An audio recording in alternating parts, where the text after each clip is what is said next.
Senhor meu, Deus meu, em Ti confio. No Senhor me refugio. Como dizem, pois, a minha alma, foge como um pássaro para teu monte, porque eis aí os ímpios, arma o arco, dispõem sua flecha na corda, para as asas ocultas dispararem contra os retos de coração. Ora, destruídos os fundamentos, que poderá fazer o justo? Ora, o Senhor está no seu santo templo. Nos céus tem o Senhor o seu trono. Os seus olhos estão atentos, as suas pálpebras sondam os filhos dos homens. O Senhor põe à prova ao justo e ao ímpio, mas ao que ama a violência, a sua alma o abomina. Fará chover sobre o perverso brasas de fogo e enxofre, e vento abrasador, e será parte do seu cálice. Porque o Senhor é justo, Ele ama a justiça. Os retos lhe contemplarão a face. Glória a Deus. Louvado seja o nome santo do Senhor. Bom dia, boa tarde, boa noite. A qualquer momento, a qualquer instante, que a presença do Espírito Santo esteja com vocês.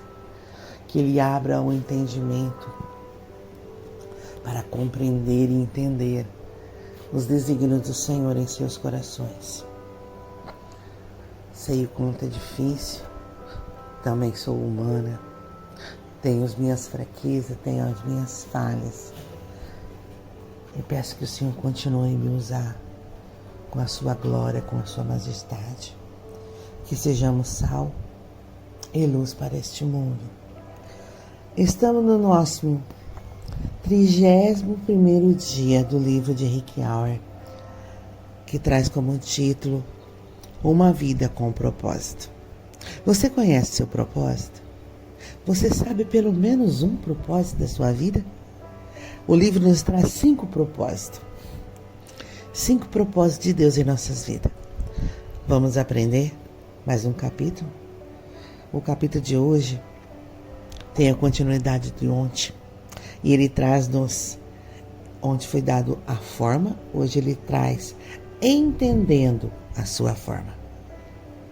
Em Salmo 139:3 diz assim: sim, tu me moldaste por dentro e por fora. Tu me formaste no útero de minha mãe. Somente você pode ser você mesmo. Deus projetou cada um de nós de modo que não houvesse réplica em todo o mundo. Ninguém tem exatamente a mesma composição de fatores que torna você tão único. Isso significa que ninguém mais no mundo será capaz de desempenhar o papel que Deus planejou para você. Se você não fizer a sua contribuição individual para o corpo de Cristo, ela não será feita por mais ninguém.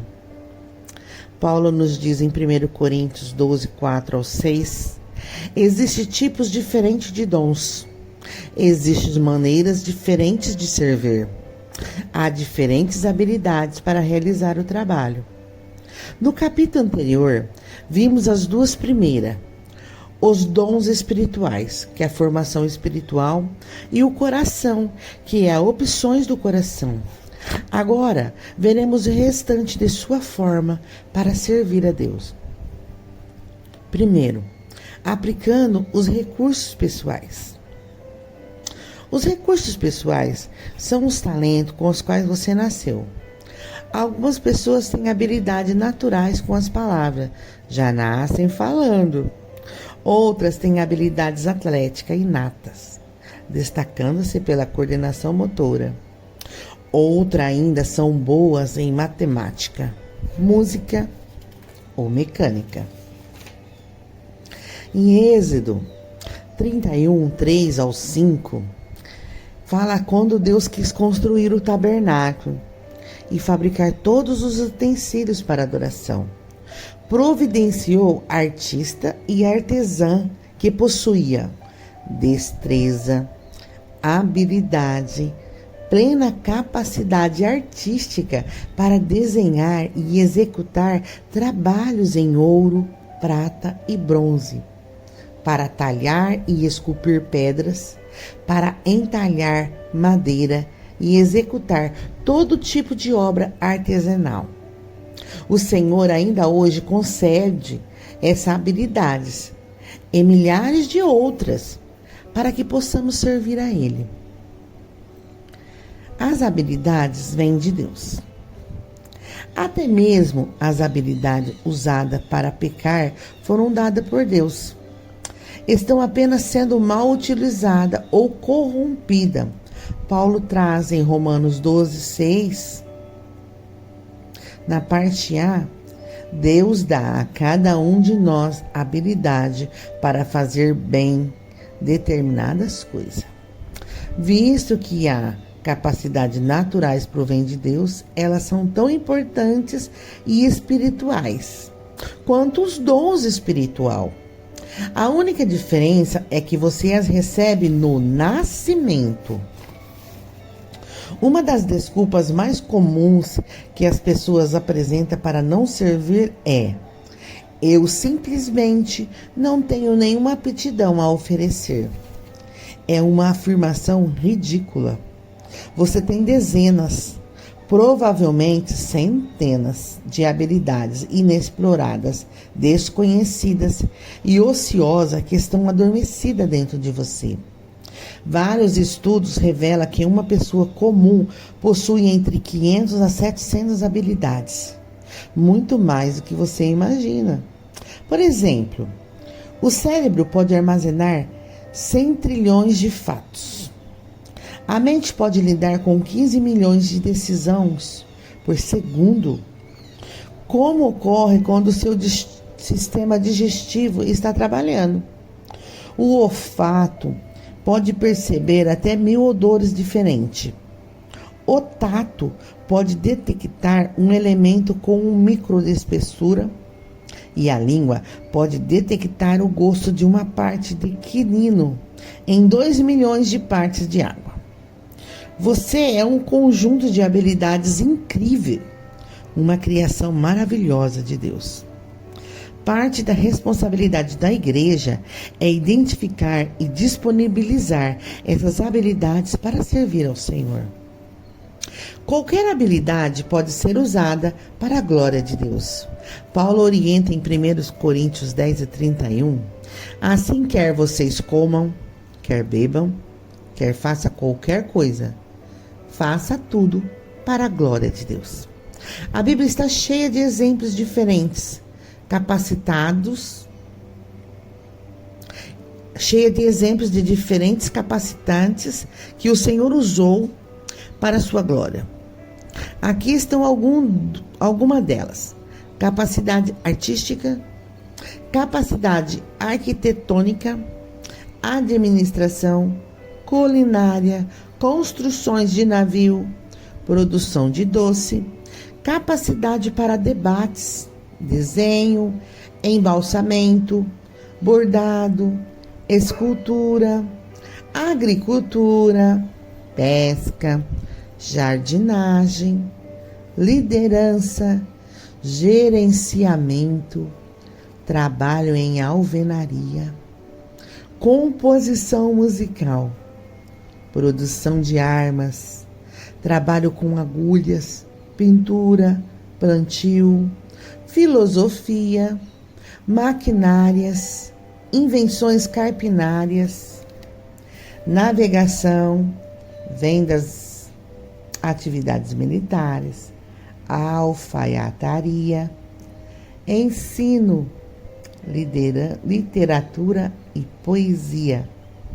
Em 1 Coríntios 12:6, o apóstolo Paulo diz: há diferentes habilidades para realizar o trabalho, mas é o mesmo Deus quem dá a cada um a habilidade para fazê-lo. O Senhor tem um lugar na igreja onde a sua habilidade pode se distinguir e você pode fazer diferença. Cabe a você achar esse lugar. Deus concede a algumas pessoas a habilidade de ganhar dinheiro. Em Deuteronômio 8:18, Moisés disse aos israelitas: mas lembre-se do Senhor, o seu Deus, pois é Ele que dá a vocês a capacidade de produzir riquezas. Pessoas com essas capacidades são boas em prosperar os negócios, em fechar acordos ou vendas e em obter lucros. Se você possui habilidade para os negócios, deve usá-la para a glória de Deus. Como? Primeiro, compreenda que a sua habilidade provém de Deus e dê todo o crédito a Ele. Segundo, use sua empresa ou negócio para atender à necessidade de alguém e compartilhe sua fé com os que não creem. Terceiro, devolva ao menos o dízimo, 10% de lucro para Deus, como ato de adoração.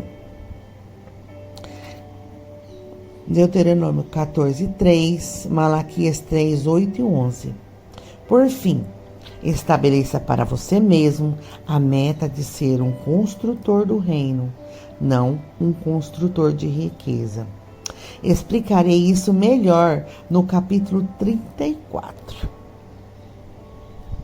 Deus quer que eu faça aquilo que eu sou capaz de fazer. Você é a única pessoa nesse mundo que pode empregar as suas habilidades. Ninguém mais pode possuí-las, porque ninguém mais possui a constituição exclusiva que Deus lhe deu. O escritor de Hebreus 13:20 diz que o Senhor supre você de tudo o que é necessário para fazer a sua vontade e a dele.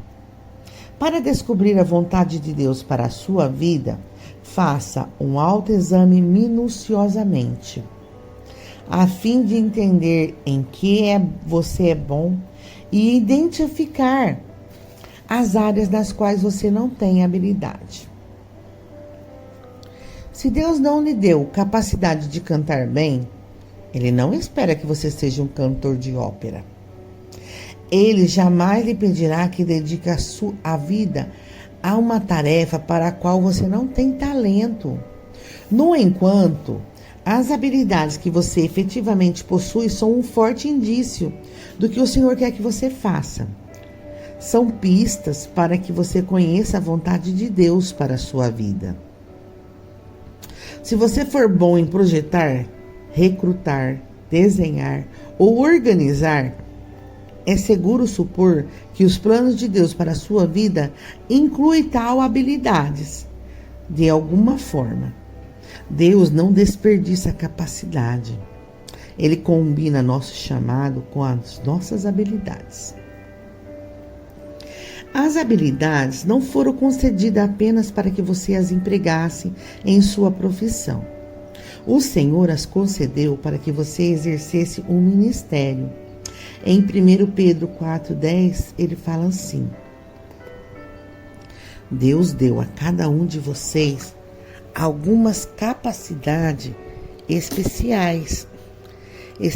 Estejam certos de que as estão utilizando para se ajudarem mutuamente, transmitindo aos outros as muitas formas da graça de Deus.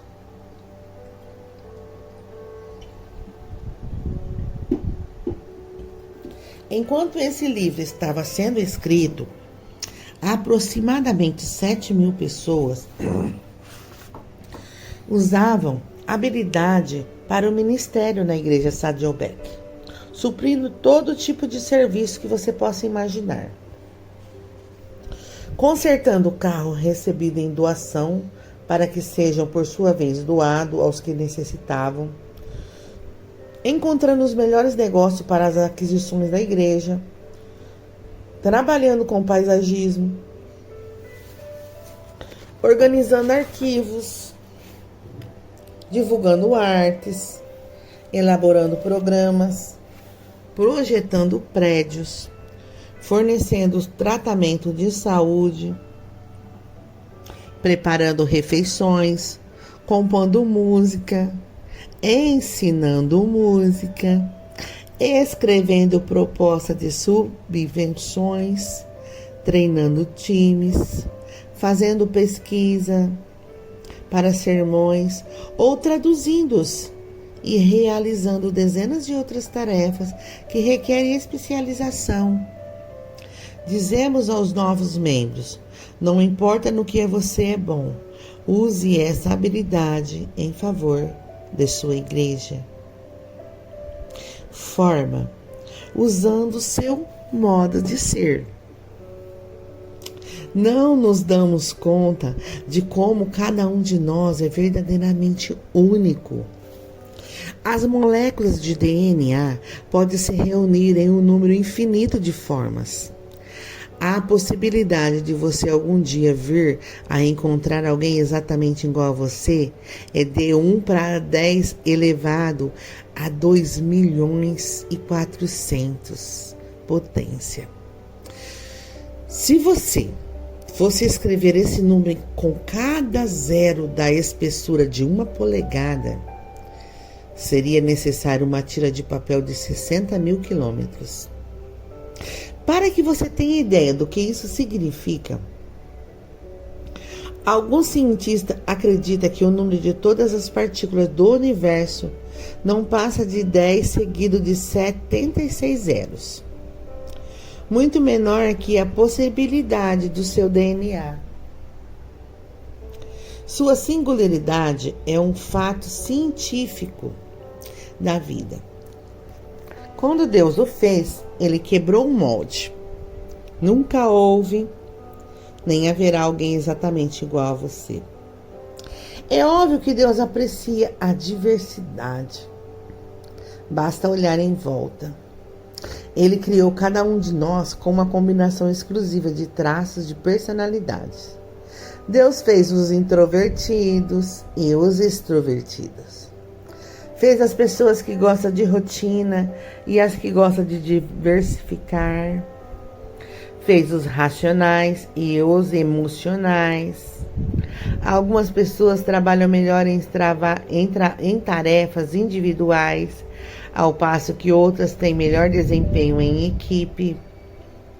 O apóstolo Paulo diz em 1 Coríntios 12:6: Deus age por intermédio dos homens de maneiras diferentes, mas é o mesmo Deus que atinge seus propósitos mediante todos eles. A Bíblia apresenta prova suficiente de que Deus usa todos os tipos de personalidade. Pedro era sanguinário. Paulo era cólero. Jeremias era melancólico. Quando você vê as diferenças de personalidade entre os 12 discípulos, fica fácil entender a razão de alguns conflitos interpessoais. Não existe temperamento certo ou errado para o ministério. Todos os tipos de personalidade são necessários para equilibrar a igreja e dar-lhe sabor. O mundo seria um lugar muito chato se fôssemos a versão feijão com arroz. Felizmente, as pessoas apresentam muito mais variedades. Seu modo de ser, isto é, sua personalidade, influenciará de maneira direta a maneira e o lugar em que você usa suas habilidades e seus dons espirituais. Por exemplo, 2 pessoas podem ter o dom de evangelização, mas se uma é introvertida e a outra é extrovertida, esse dom será expresso de formas distintas. O marceneiro sabe que é mais fácil trabalhar no sentido da fibra da madeira do que de modo peculiar a elas.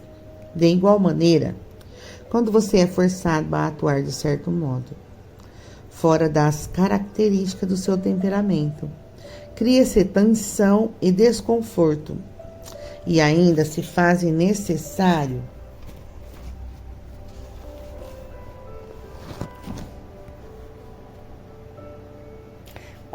quantidade extra de esforço e energia. Sem falar que os melhores resultados não são atingidos. E é por isso que imitar o ministério de alguém jamais produz resultado. Você não tem a personalidade da outra pessoa. Além do mais, Deus criou você para ser você mesma. Você pode aprender com o exemplo de alguém, mas deve filtrar o que aprende por meio de sua forma.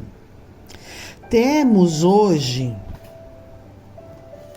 muitos livros e ferramentas que podem ajudá-los a compreender sua personalidade, a fim de que você possa determinar como usá-la para Deus. Como num vitral, nossas diferentes personalidades refletem a luz de Deus em uma diversidade de cores e padrões. E isso abençoa a família do Senhor com intensidade e variedade, e também nos abençoa pessoalmente. É agradável fazer aquilo para o qual Deus nos preparou, quando atua de forma coerente com a personalidade que Ele lhe deu. Você se sente realizado, satisfeito e produtivo. Fórmula: utilizando sua área de experiência. Romanos 8, 28 ao 29.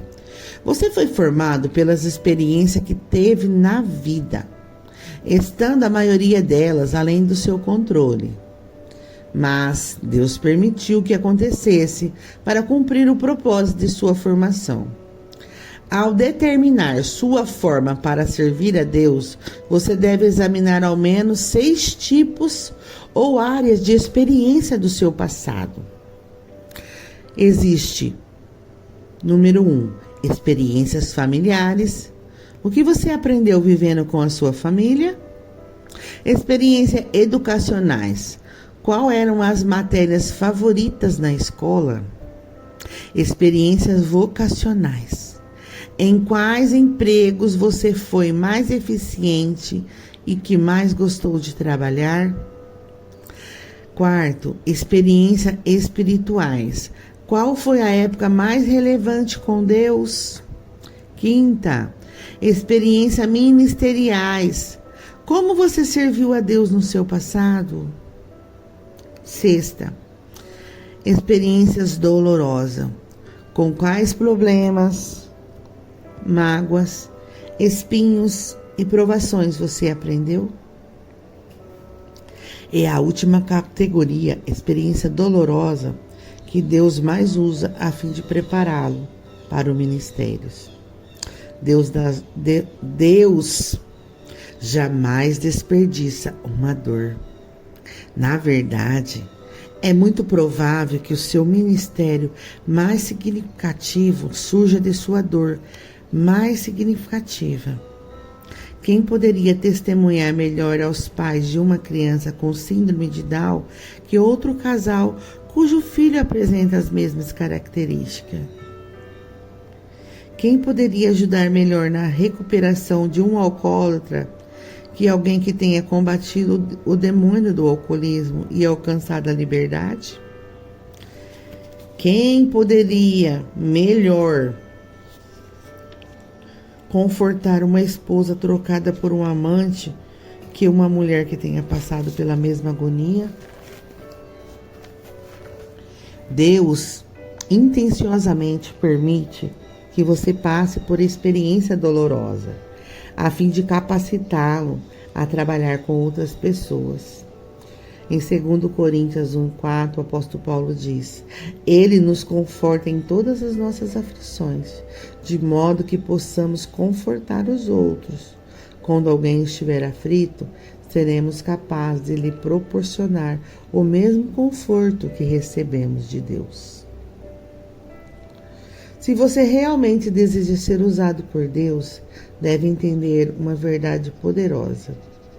As mesmas experiências que lhe trouxeram para arrependimento e ressentimento na vida, aquelas que você gostaria de esconder e esquecer, são as que Deus quer usar para ajudar os outros. Elas são seu ministério. Para que Deus utiliza suas experiências dolorosas? Você deve, antes de tudo, desejar compartilhá-las. Você precisa parar de encobri-las e deve admitir honestamente as falhas, os fracassos e os temores. Fazer isso provavelmente tornará seu ministério mais eficiente.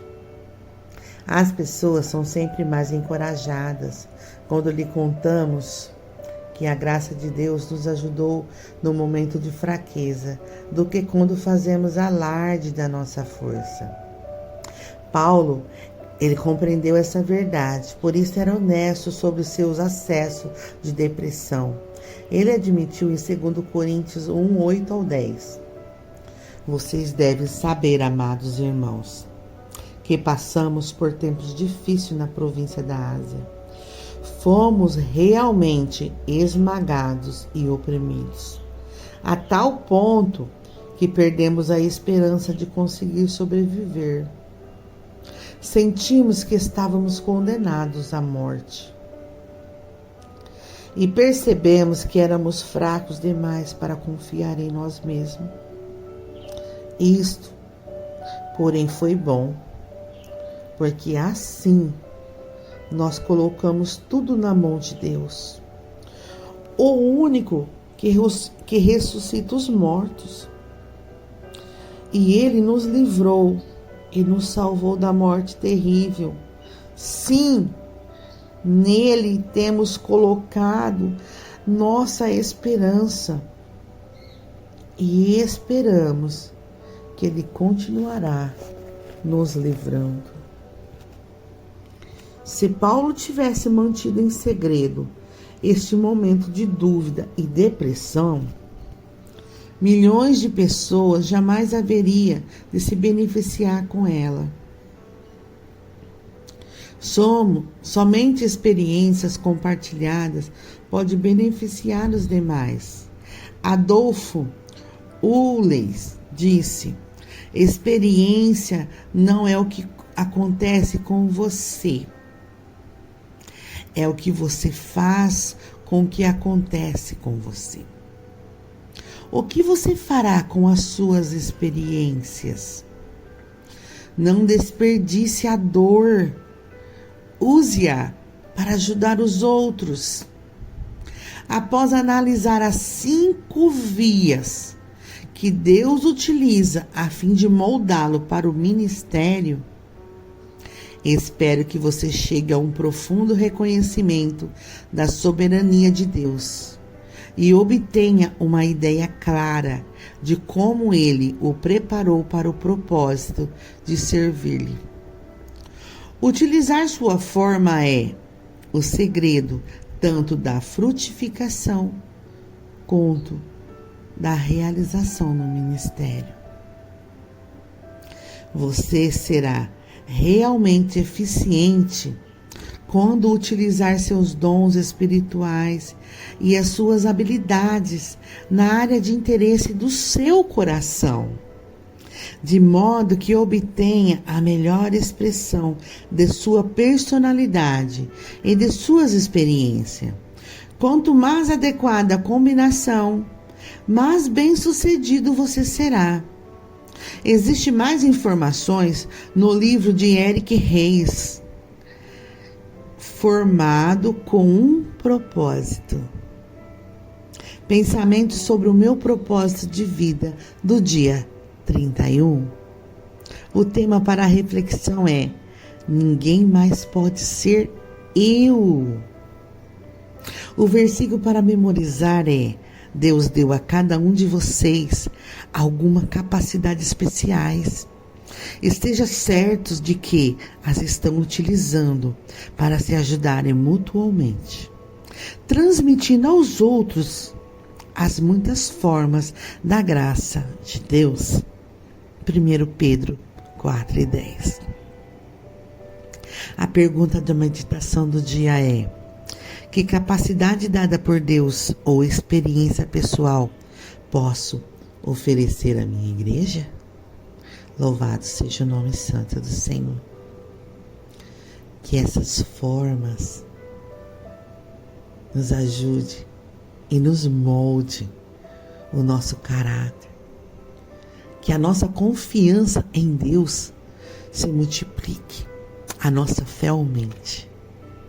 Que entendemos os nossos propósitos. Muitas vezes sabemos tudo isso de cor e salteado, mas não conseguimos pôr em prática.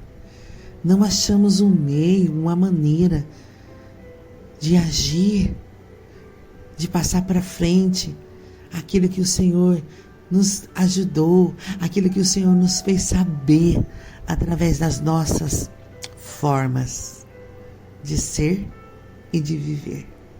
Amém, meus queridos? Fiquem com Deus e que o Espírito Santo Ele continue falando aos corações de vocês através das suas formas. Que cada um entenda o seu propósito. Esse é o nosso quarto propósito. Entendendo, você foi moldado para servir a Deus com a sua forma, com o seu jeito, com a sua maneira de viver.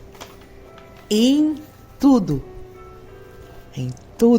damos graça, em tudo servindo a um Deus maravilhoso, glorioso e poderoso. Amém?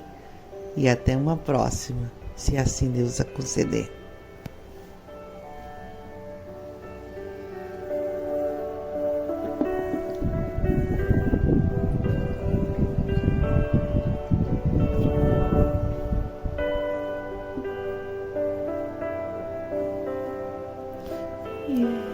Senhor, meu Deus, fiel a ti.